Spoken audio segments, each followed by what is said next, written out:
Comment bâtir une discipline inébranlable? Deux exercices ne doivent jamais quitter ta mémoire si tu veux construire une discipline aussi solide qu'une forteresse. Ces deux exercices te mèneront beaucoup plus loin que tout ce que tu connais sur le sujet. La discipline, c'est faire ce que tu dois faire même quand tu n'en as pas envie. C'est donc une erreur de chercher à être motivé lorsqu'on veut pratiquer la discipline, parce qu'il est impossible d'expérimenter la discipline lorsqu'on est motivé. On expérimente la discipline lorsqu'on n'est pas motivé. C'est facile de se féliciter de ne pas avoir fait quelque chose de mal quand on n'a jamais été tenté de le faire. Là où la motivation ne pourra pas t'aider, deux exercices vont te donner tous les outils dont tu as besoin pour y arriver. Le premier exercice consiste à déterminer le type d'objectif qui t'anime. Tu as deux sortes d'objectifs, les objectifs désirés et les objectifs fixés. Comment reconnaître un objectif désiré? Un objectif désiré n'est pas mesurable et tu crois fermement qu'il est impossible à atteindre. Par exemple, lorsque tu te dis « j'aimerais vraiment conduire cette sorte de voiture », c'est un objectif désiré.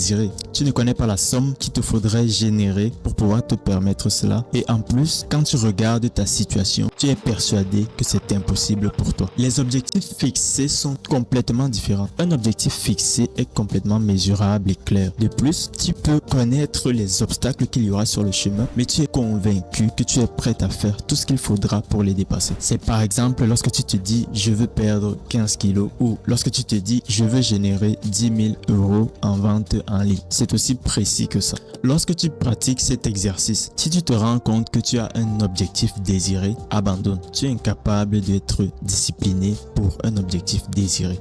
Par contre, si tu te rends compte que tu as un objectif fixé, alors oui, tu peux décider de commencer l'aventure. Bravo à toi si tu as découvert que tu avais un objectif fixe. Tu vas enfin pouvoir poser tes premières actions. Au début, tu vas surtout être poussé par la motivation jusqu'à ce que tu rencontres les premiers obstacles. À ce moment-là, ton ami la motivation va te quitter et tu vas enfin pouvoir expérimenter la discipline. Sauf que aussi puissante et aussi claire soit-il, ton objectif est incapable à lui seul de te maintenir dans la discipline. Les obstacles que tu vas rencontrer vont t'attaquer au niveau de tes croyances. Tu auras deux options. Soit tu pourras croire que tu peux y arriver, soit tu pourras croire que ce n'est pas réalisable et que tous les gens qui y sont arrivés ont triché d'une certaine façon. Mais ce n'est pas les seules croyances que tu peux avoir. C'est pourquoi le deuxième exercice que tu dois pratiquer, c'est examiner tes croyances sur le sujet. Une croyance est quelque chose que tu considères comme vrai, même si tu ne l'as pas forcément prouvé.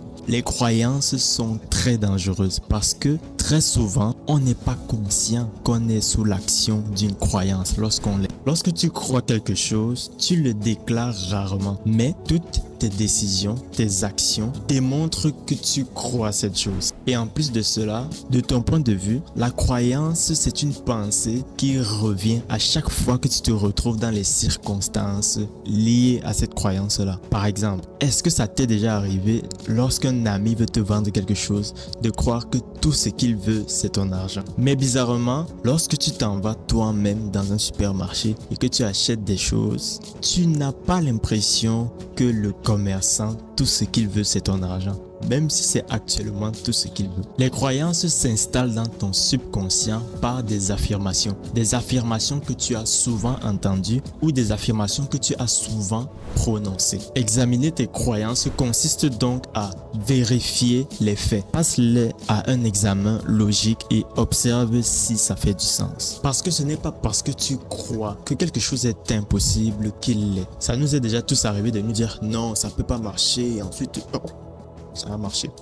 La croyance va souvent te suggérer le pire quand la réalité est actuellement très simple et facile à pratiquer. Maintenant, tu as toutes les armes pour rester discipliné du début à la fin. Seulement, ne pense pas que tu vas utiliser ces deux exercices une seule fois. Tu dois les exécuter à chaque fois que tu as un obstacle sur ton chemin. Détecter quelle sorte d'objectif tu as en face de toi te permet de reconnaître les fausses occupations. Parce qu'en fait, devant l'adversité, ton cerveau va te suggérer des tâches qui sont faciles à exécuter mais qui n'ont aucun rapport avec ce que tu es censé faire. faire. Utiliser l'exercice des objectifs te permettra de ne pas tomber dans ce piège.